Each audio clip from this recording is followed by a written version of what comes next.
huge, man. You better have your mom's pussy, huh? Yeah.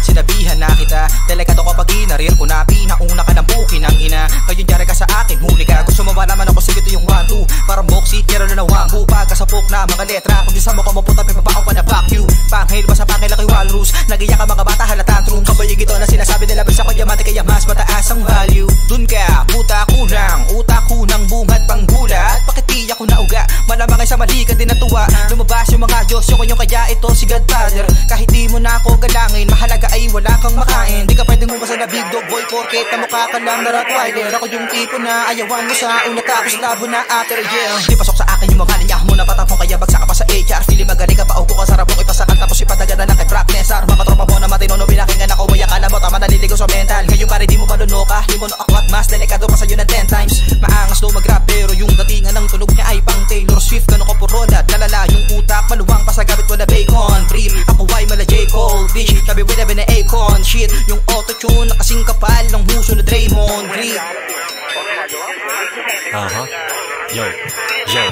Yo, tila ka pa napanapig. Kapag umapag, kadabita malupit, wala lampas. Inaabangan na din masalat ang katas. Kaso sa pinagdaanin ay marami ng pitas. Magkaiba tayo ng danas, yeah, nakipagsabayan sa dahas. Habang yung mga may garas pa sa labi di makalabas. Ako kumakain, kumikigapas, pasaganda na ng mabanas. Wala palabas sa kapatak, laging umaagos. Binigyan karapatan nyo sa bungo ko nakagapos. Pagkatapos bulabugi di mapigil ang gigigil ang gagalaiti. Para aso kumagat sa buto. Masikip sa dibdib, yung sapak bumakas sa bayo. Natinig sa taas ang dumalas, bumulong na inip. Kumalas nos lumulas, lumaro sa silid. Binuota sa labas, bumango. Baka di pa ko bisido para mga taga-tribun. Di ba nakahalubilo na hindi nakahubo. May tikuloso artikulo na magpapabago sa mali pamamalakad na pinapairal ng muslo. Binabalingan ang tingin yung mga diskalihado. Kaya yung mga magaling pinili magbukong bubo. Pero ako ay ibahin kasi laging tinotondo. Kaya hayaan yung wasakin ko. Kaya bangan ito mga sisitusin to hindi marunong bumilib. Kahit magbuka pa mga katawa-tawala tadakatangaha para nakasintro ng damit. Eh bababitch true ka pera ano ba? Kahit mabulunan sa laki ng kinapitan. Para mapasinag at magkakamuka.